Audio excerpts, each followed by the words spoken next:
Notre capacité vient de Dieu qui lui aussi nous a rendus capables d'être ministres de la nouvelle alliance, non de la lettre, mais de l'esprit, car la lettre tue, mais l'esprit vivifie. Or, si le ministère de mort a été glorieux, combien le ministère de l'esprit ne sera-t-il pas plus glorieux? 2 Corinthiens 3, 6, 7, 8.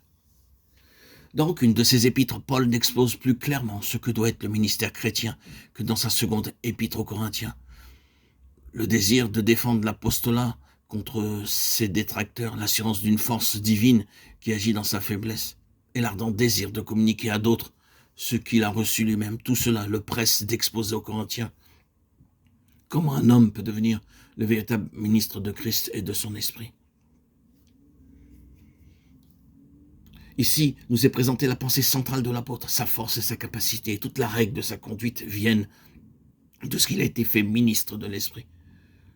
Si nous lisons dans la première moitié de cette épître les divers passages qui parlent du Saint-Esprit, nous voyons quelles sont à ses yeux la place et l'action que doit avoir le Saint-Esprit dans le ministère placé sous sa direction et animé de sa puissance. Dans cette épître, Paul est appelé à parler avec autorité. Il commence par se placer au niveau de ses lecteurs. Il leur dit que l'esprit qui est en lui est le même que celui qui est en eux aussi. Or, celui qui nous a fait mis avec vous en Christ et qui nous a oints, c'est Dieu, qui nous a aussi marqués de son sceau et nous a donné dans nos cœurs les arts de son esprit. 2 Corinthiens 1, 21-22. L'onction de l'esprit révèle aux croyants la présence de Christ, loin de Dieu, et le met en communion avec lui. Le sceau de Dieu nous donne l'assurance que nous sommes à lui. Les arts de l'esprit nous préparent à l'héritage céleste et nous en donnent déjà l'avant-goût. C'est à tout cela que soit Paul, soit les Corinthiens avaient part ensemble. Quoiqu'il eût encore chez eux bien des choses mauvaises et répréhensibles, Paul les considère comme ne faisant qu'un avec lui en Christ, et il les aime comme tels. Celui qui nous a fait mis avec vous en Christ et qui nous a oints, son cœur est plein de cette conviction qui se retrouve tout le long de cette épître. Voyez l'épître aux Corinthiens 1, 6, 10, 2, 3, que vous faites tous votre joie de la mienne. 1 Corinthiens 4, 5.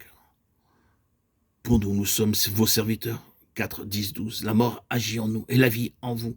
4, 15. Toutes ces choses sont pour vous. 6, 11, 7, 3. Vous êtes dans nos cœurs pour mourir ensemble et pour vivre ensemble. C'est l'unité de l'esprit, la conviction que nous sommes membres les uns des autres est nécessaire à tout croyant, n'est-ce pas, surtout chez les ministres de l'Église qu'elle doit se trouver. La portée du ministère dépend de l'unité de l'esprit, de la nécessité de reconnaître que tous les croyants participent à l'onction de l'esprit. Mais pour cela, il faut que le ministre lui-même montre par sa vie qu'il a été oint et marqué du sceau divin, qu'il a reçu dans son cœur les arts de l'esprit.